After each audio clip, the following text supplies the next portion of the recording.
Guys, in this video we are going to see increment and decrement in C language in details.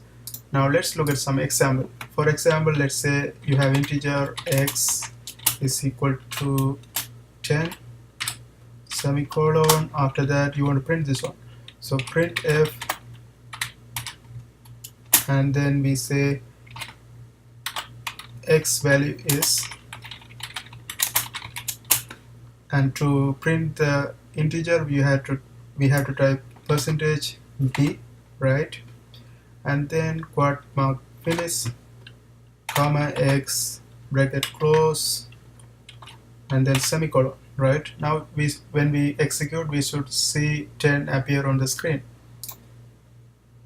right? So it appears x value is 10, and to do the increment we know that we put double plus, and when we put double plus this x value should increase by 1.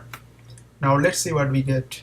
So here we bracket close semicolon and execute, and you see x value is 10 again. Now let's see why this happens. Now let's type one more thing. For example, printf again, printf bracket, so let's say x value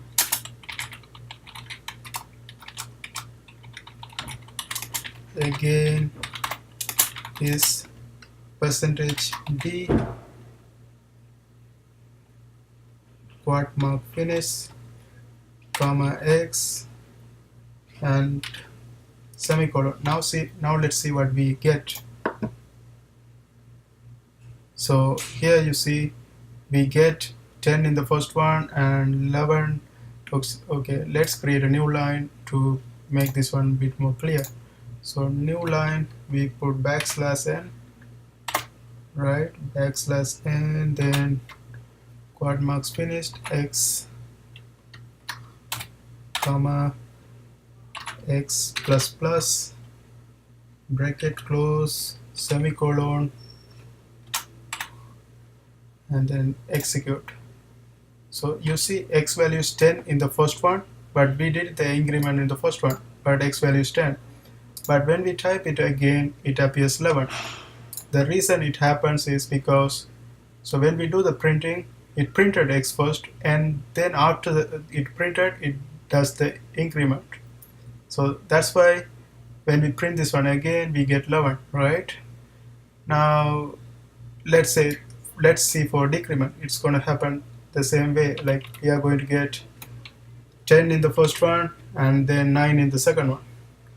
So here bracket close and after that semicolon, right? So here you should get 10 in the first one, 9 in the second one. Now if you want to get, let's say you want to get the 9 in the first one, so what you should do is you have to put negative, this minus first, you have to put that one first, and then x, then bracket close and then semicolon. Now you will see both of them appears 9, right? Because now it did the decrement first and then did the printing, right? Again, if you want to do this for increment, you have to do the same thing. You have to put plus x and then bracket close semicolon, execute. You will see 11 in the both places. And those are some basic things you can learn about increment and decrement. I hope you guys find this video helpful. See you next time.